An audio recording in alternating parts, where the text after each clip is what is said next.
그래서 갈릴리를 떠나서 이방 지역인 두로와 시돈으로 가셨습니다. 이 두 도시, 이 지역에 대해서 구약 성경은 바알 숭배하고 또 사악한 곳으로 그렇게 우리에게 가르쳐 줍니다. 유대인들이 아주 적대시하고 저주도 서슴지 않는 그런 지역입니다. 이 지역에 지금 우리 예수님께서 직접 찾아가셨습니다. 예수님께서 사역을 하시다가 어쩌다 보니 그 마을에, 그 동네에 도착한 게 아닙니다. 예수님이 분명한 어떤 목적을 가지고, 의도를 가지고 지금 이 지역에 들어가십니다. 유대인들이 싫어하는, 저주하는 그 땅으로 들어가십니다. 왜일까요? 왜냐하면 예수님께서는 이 땅 가운데도 반드시 구원받아야 될 사람들, 반드시 문제가 있고 그 문제가 해결돼야 될 사람들을 만나러, 찾으러 들어간 것입니다. 의도적으로. 우리 주님의 관심이 늘 그런 곳에 있죠. 문제가 있는 곳에, 어려움이 있는 곳에, 아픔이 있는 곳에, 치유가 있는 곳에, 그곳에 하나님의 마음이 있고 우리 주님의 마음이 있습니다. 그곳으로 주님이 들어가십니다. 그래서 오늘 본문에 보니까 예수께서 거기서 나가사 그곳으로 가셨다 이렇게 기록합니다. 거기는 가버나움입니다. 가버나움. 오늘 이 15장 서두에 1절부터 기록되어 있는 내용을 보면 그 유대인들, 바리새인들과 서기관들이 이 예수님의 제자들이 손을 씻지 않고 음식을 먹는다 하여서, 장로들의 전통을 어긴다 하여서 그들에게 시비를 걸고 예수에게 시비를 걸었습니다. 그래서 주님께서 그 사람들, 그 시비를 거는 그 사람들을 떠나서, 거기서 떠나서 주님을 정말 필요로 하는, 문제가 많은 그곳으로 들어가십니다. 오랜 세월 동안 신앙생활을 하다 보면 오늘 우리가 읽지는 않았지만 이 서두에 나오는 바리새인들과 사두개인들처럼 어떤 신앙의 방식들이 이렇게 굳어집니다. 신앙의 전통들이 생겨납니다. 그 어떤 전통, 관행 이런 것들이 신앙생활 하는데 참 유익한 부분도 제공을 합니다. 그러나 중요한 것은 그러한 정통, 그러한 관행, 그러한 방식들이 하나님의 말씀의 권위보다 앞서서는 안 됩니다. 우리가 사회적인 관계에서 또 도덕, 윤리, 삶의 모든 분야에 있어서 참 중요하게 생각하는 부분들이 참 많이 있는데 그것보다 하나님의 말씀이 우선한다는 사실을 우리가 늘 기억해야 됩니다.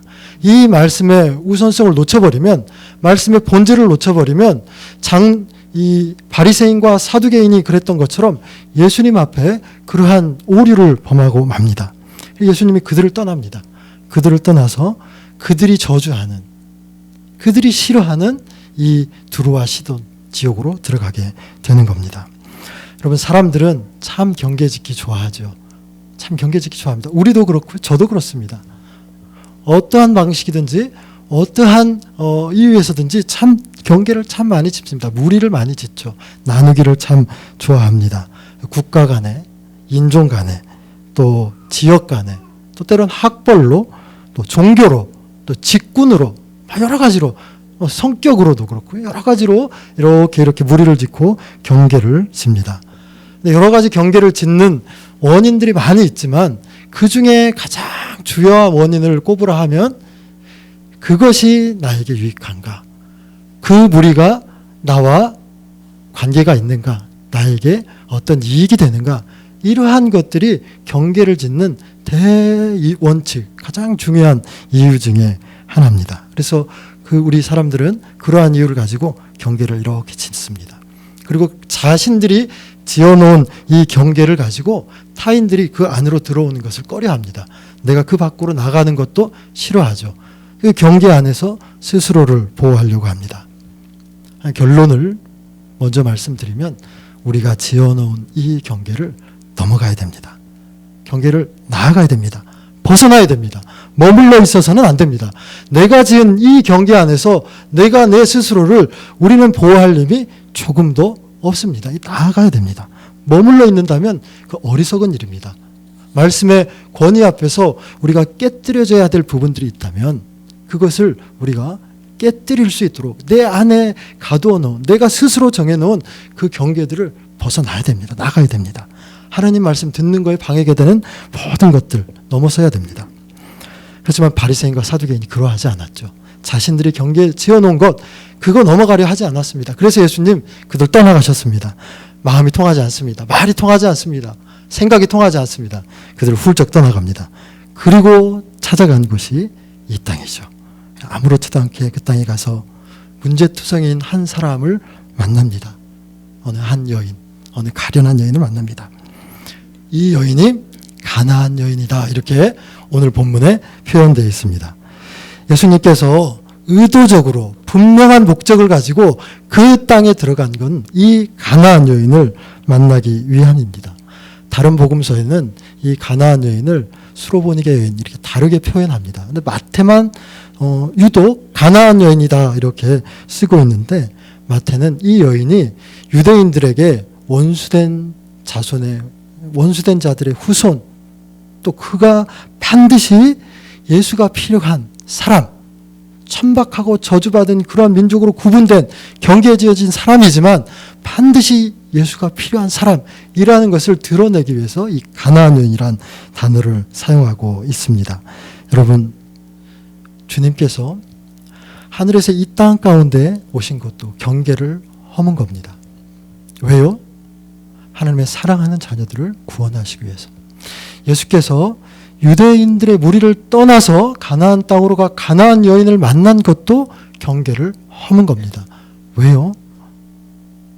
죄인을 구원하시기 위해서, 문제를 해결하시기 위해서, 아픔을 치유하기 위해서 경계를 허문 것입니다.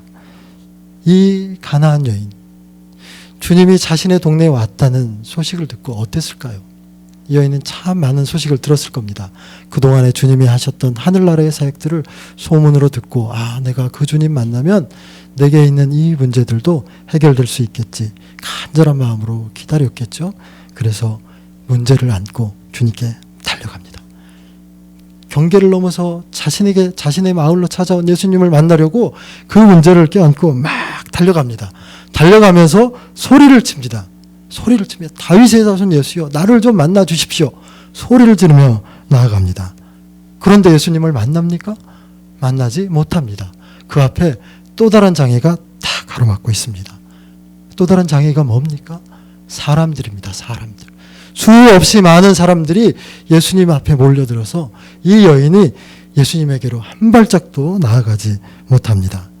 소리만 지릅니다. 소리만 지릅니다. 예수님이 그 여인을 바라보죠. 그 여인을 딱 바라보더니 아무 말씀하지 않습니다. 냉담하게 반응합니다. 이 여인 얼마나 가슴이 아팠을까요?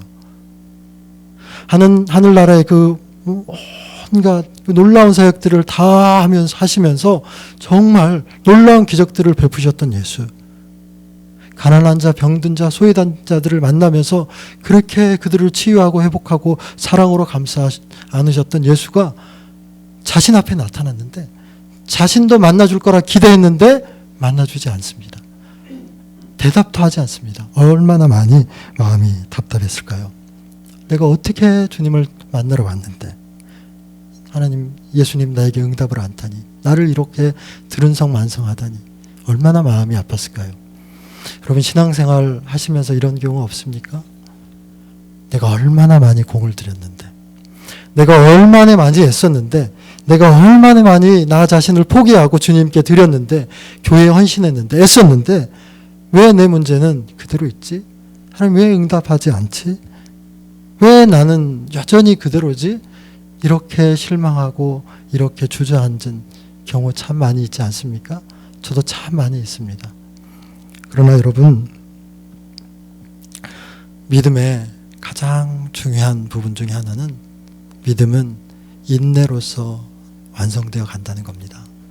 그러면 주님께서 이 여인에게 반응하지 않은 것, 이 여인이 보기가 싫고 이 여인을 만나기가 싫고 이 여인을 상대하기 싫어서가 아니죠. 이 여인의 믿음을 시험하기 위해서이죠. 우리 주님 지금도 우리에게 그와 같은 마음 가지고 계십니다. 여러분, 우리가 애쓰고 또 헌신하고 주님 사랑하는 마음으로 내 것 다 깨뜨려서 주님께 드린 거 주님 다 아십니다. 내가 그 바친 것 보상받기를 위한 그러한 마음으로 주님께 나아가지 마십시오. 하나님 우리를 향하신 하나님의 뜻이 있습니다. 우리를 향하신 계획하심이 있습니다. 주님의 방법으로 주님의 때에 우리의 기도의 제목들, 우리의 문제가 응답될 때가 반드시 있습니다. 주님 우리를 모른 채 하지 않으십니다. 주님 우리가 한 기도를 못 들었다, 안 들린다 이렇게 하지 않습니다.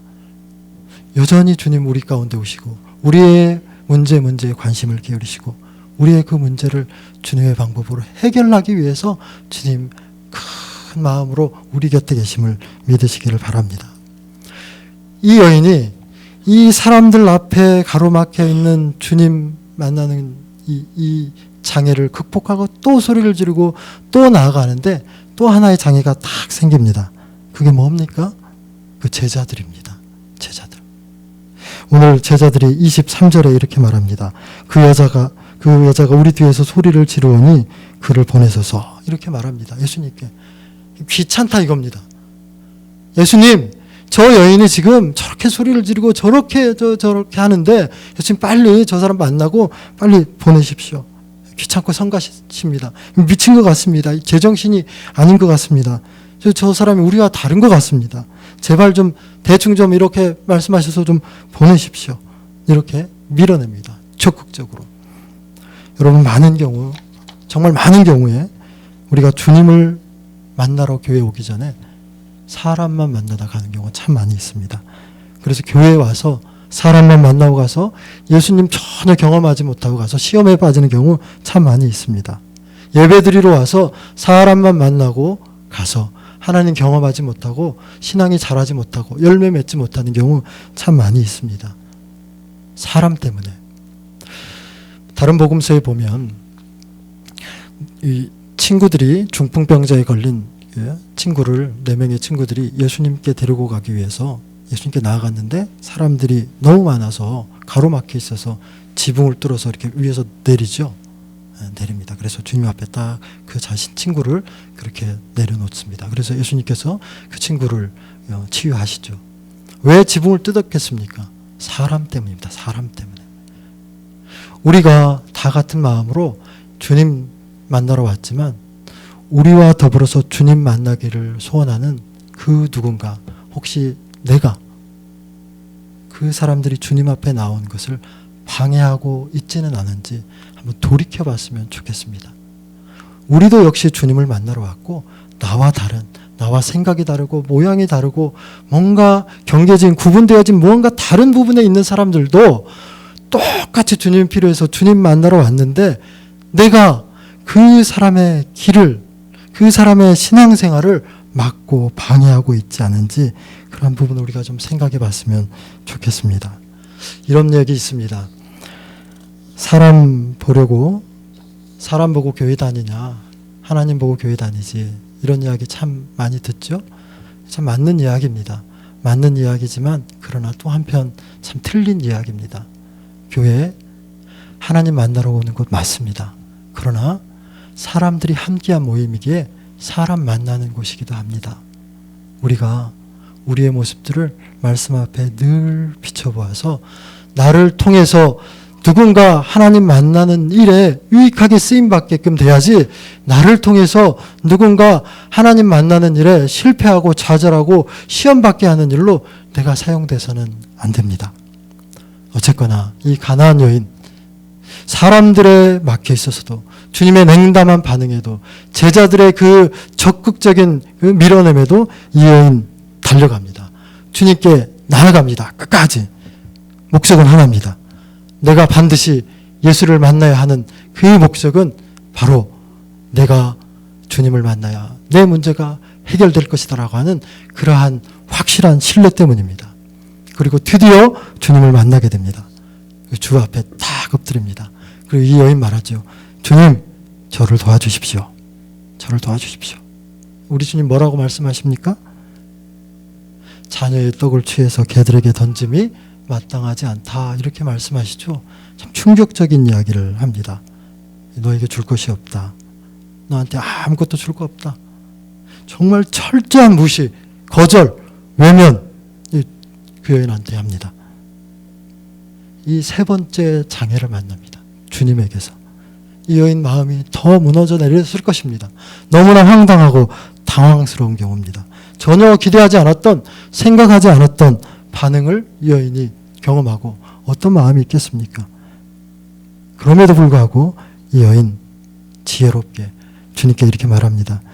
그렇습니다, 주님. 그렇지만 상에서 떨어지는 그 부스럭이라도 내가 먹고 싶습니다. 그거라도 주십시오. 그 부스럭이라도 내게 주십시오. 이렇게 말합니다. 이 여인 왜 주님께 이러한 믿음의 고백을 드렸겠습니까? 주님에 대한 바른 알미, 주님을 향한 바른 믿음을 생산해냈기 때문입니다. 여러분, 우리가 왜 예배를 해야 하고, 왜 말씀을 들어야 하고, 왜 성경 공부를 해야 하고, 왜 늘 말씀을 묵상해야 할까요?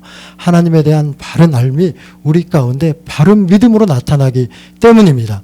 바른 믿음은 우리의 믿음의 걸음 한 걸음 한 걸음 나아갈 때 수없이 많은 장애, 수없이 많은 경계, 수없이 많은 힘겨움들, 응답되지 않는 그러한 하나님의 침묵의 시간들을 이겨내고 견뎌내는 인내로 우리에게 주어지기 때문입니다. 그래서 우리가 말씀을 봐야 하고 성경 공부를 해야 하고 끊임없이 하나님 말씀으로 우리가 견고하게 서나가야 되는 겁니다. 이 여인이 주님 앞에 그렇게 끝까지 포기하지 않고 나갔던 원인, 그 원인은 우리가 잘 아는 것처럼 자신의 딸이 미쳐 있기 때문입니다. 아파 있기 때문입니다. 병든 딸이 있기 때문입니다. 이 여인처럼 우리도 반드시 주님 앞에 나아가야 되는데 왜 나아가야 됩니까? 우리에게도 동일하게 미쳐있는 딸이 있기 때문입니다. 병든 딸이 있기 때문입니다. 아픈 그 무언가, 그 부분이 있기 때문입니다. 나만이 겪고 있는 그 절망과 그 아픔이 있기 때문입니다. 여러분에게 또 나에게 이 여인처럼 병든 딸, 그것이 누구이고 그것이 무엇입니까? 그 가지고 주님 앞에 나아가야 됩니다. 모든 장애들, 경계들, 그 방해들, 그것을 넘어서서 끝까지 주님 앞에 나아가야 됩니다. 왜요? 생명이 걸린 일이기 때문입니다. 그래야만이 내가 살고 우리 아이가 살고 그 문제가 해결되기 때문입니다. 사람들의 경계 넘어가십시오. 자신의 경계 넘어가십시오. 환경의 경계 넘어가십시오. 무엇을 위해서요? 주님을 만나기 위해서요. 내 인식의 경계도 넘어가십시오. 불신과 의심의 경계도 넘어가십시오. 내가 스스로 내가 그거 할 수 없다라고 하는 그러한 소망 없음의 경계도 넘어가십시오. 자꾸만 포기하고 싶은 내 마음에 그 포기되어진 그 부분도 넘어가십시오. 왜요? 주님을 만나야 되니까. 주님을 만나야 그 부분이 해결되고 그 부분이 주님의 은혜 가운데 응답되기 때문입니다. 그곳에 내 살 길이 있기 때문입니다. 저희 누님도 대구에서 목회하십니다. 저희 매형이 개척교회를 해서 이제 목회하십니다. 10여 년 가까이 되는데요. 10여 년도 좀 더 전에 우리 누님께서 아이를 하나 그렇게 가졌습니다. 이 아이의 이름이 이삭이라는 아이인데요.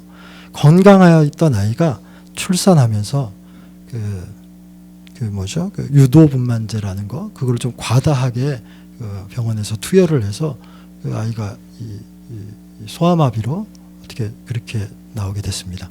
건강했던 아이인데 초음파 검사 다 했을 때 그래서 이제 병원 간의 어떤 그 문제도 좀 있었는데 그냥 다 원만하게 해결을 하고 그냥 지체를 가진 아이, 이렇게 늘 온몸을 비틀고 침을 흘리고 고통스러워하는 아이를 이제 우리 누님이 이제 목회하면서 이렇게 키웠습니다. 너무 힘들어하니까 저희 어머니가 내가 아이는 봐줄 테니까 들어와라. 너희는 목회하는데 전념해라. 이렇게 해서 이제 저희 어머니가 아버님하고 이렇게 같이 그 아이를 이렇게 집에 데리고 와서 양육했습니다. 한 4년 동안 그렇게 그 아이를 안고 참 그렇게 했는데 이 아이가 4년 동안 이렇게 살다가 또 주님 부르셔서 이렇게 떠나갔습니다. 그리고 그 아이가 떠나갔던 그 해에 하나님의 은혜를 주셔서 정말 예쁜 여자아이가 태어났습니다. 그 아이 이름을 희라고 지었습니다. 기쁠 희. 네, 희라고 지었습니다. 근데 이 아이가 6살쯤 되었을까요? 그때 과천에서 부목사 사역을 하고 계셨을 때였는데 사택이 5층이었습니다. 아파트 5층. 새벽에 새벽 예배를 우리 매형과 누님이 새벽 예배 드리러 이제 갔습니다. 11월 달쯤 해서 새벽 예배를 드리러 갔는데 이 아이가 늘 엄마의 사랑을 많이 받다 보니까 그 새벽에도 엄마가 그리워서 깨서 그 창틀 앞에 놓여 있는 컴퓨터 모니터를 딱 받고 밖에 있는 엄마를 기다렸다고 합니다. 동생의 증언에 의하면.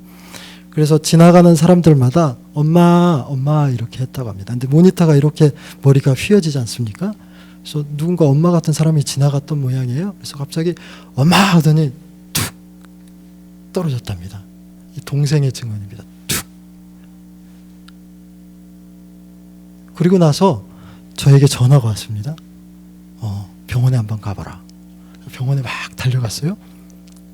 그랬더니 삼촌하고 이 아이가 이 사이에 흙이 몇 개 이렇게 껴가지고 삼촌하고 반가워하더라고요. 5층에서 떨어졌는데 그 전날 비가 조금 내렸는지 흙이 좀 물렁해지고 나무 그 덤불에 한번 걸려서 그랬는지 옷에 나뭇가지가 좀 있고 해서 전혀 다치지 않고 비장만 터진 채로 뭐 전혀 생명의 지장 없이 그렇게 이 아이가 살았습니다. 하나님 은혜죠. 근데 그 충격 때문이었을까요? 글씨를 읽는데 보통 우리가 마태복음 이렇게 읽지 않습니까? 근데 이 아이는 마음태복 뭐 이렇게 읽습니다. 왔다 갔다 합니다. 가끔씩. 그래서 학업에 참 어려움을 겪는데, 근데 제가 그 이야기를 하려고 하는 게 아닙니다. 이 아이가 5층에서 딱 떨어진 그곳은 보통 아파트에 그 나무들 조그만하게 심어놓는 그 화단이지 않습니까? 거기에 딱 떨어졌는데 그곳에 있었으면, 그곳에 새벽 5시경이니까 그곳에 그냥 떨어진 채로 있었으면 이 아이가 살지 못했습니다. 그런데 그곳에서 이면 도로까지 한 70여 미터 되는데 누구 하나 본 사람 없겠죠? 이 아이가 기어서 그곳까지 간 모양입니다. 그래서 지나던 지구대 아저씨가 발견하고 급히 응급실로 들어가서 연락을 취하고 응급조치를 해서 살게 된 겁니다. 안 그랬으면 이 아이가 그 추운 새벽에 죽었겠죠. 그렇겠죠. 제가 드리고 싶은 얘기가 이겁니다. 여러분, 그 아이가 살고자 기어서 나아갔습니다. 사람이 있는 그곳으로. 알아서 나간 거 아니죠. 살고자 하는, 그 어린 것도 살고자 하는 그런 마음으로 나아갔습니다. 여러분, 여러분의 문제가 뭡니까? 전 모릅니다. 여러분의 가슴 아픈 것이 무엇입니까? 전 모릅니다. 왜 이 자리에 나왔습니까? 전 모릅니다. 우리가 이 자리에 나왔다면 기어서라도 주님, 내가 오늘 꼭 주님 만나고 가고 싶습니다. 주님, 내가 주님 응답하시는 그 응답 이 밤 경험하고 가고 싶습니다. 주님께 나아가야 되지 않겠습니까? 오늘 주님 내가 응답 경험하지 못했다면 삶 가운데 또 예배 가운데 모든 우리의 인생 가운데 주님 만나기를 소원하며 끊임없이 주님의 그 십자가의 보혈의 그 자리에 나아가야 되지 않겠습니까? 그저 왔다가 예배드리고 그냥 가고 동일한 예배만 반복하고 나가는 것이 아니라 생명을 허락하시는 그 주님, 우리의 삶 가운데 주의 기쁨을 더해주는 그 주님 앞에 우리가 나아가야 되지 않겠습니까? 내게 경계되어 있는 것들이 뭡니까? 자꾸만 내게 나아가지 못하도록 방해하는 그것들이 뭡니까? 여러분, 그것들을 다 주의 은혜 가운데 주께서 주시는 능력으로 다 물리치고 다 내려놓고 한 걸음 한 걸음 주님께 나아가기를 바랍니다. 주님께 나아가 주님 주시는 그 은혜로 모든 삶 가운데 넘치는 은혜가 경험되는 저희들 되기를 바랍니다. 기도하도록 하겠습니다. 하나님, 이 밤 주님 앞에 우리의 문제를 가지고 나왔습니다. 가나안 여인이 주님 앞에 나와서 그 문제 해결을 받았던 것처럼 우리도 주님, 이 밤 주님 만나기를 원합니다. 우리의 문제들이 해결되기를 원합니다. 우리의 삶이 다시 한번 주님 주시는 삶으로 새로워지기를 소원합니다. 변화되는 밤, 하나님 역사를 경험하는 밤 되기를 소원합니다. 우리 가운데 하나님 함께 하셔서 우리의 기도를 들으시고 하나님 응답하여 주옵소서. 모든 말씀 예수 그리스도 이름으로 감사하며 기도드립니다. 아멘.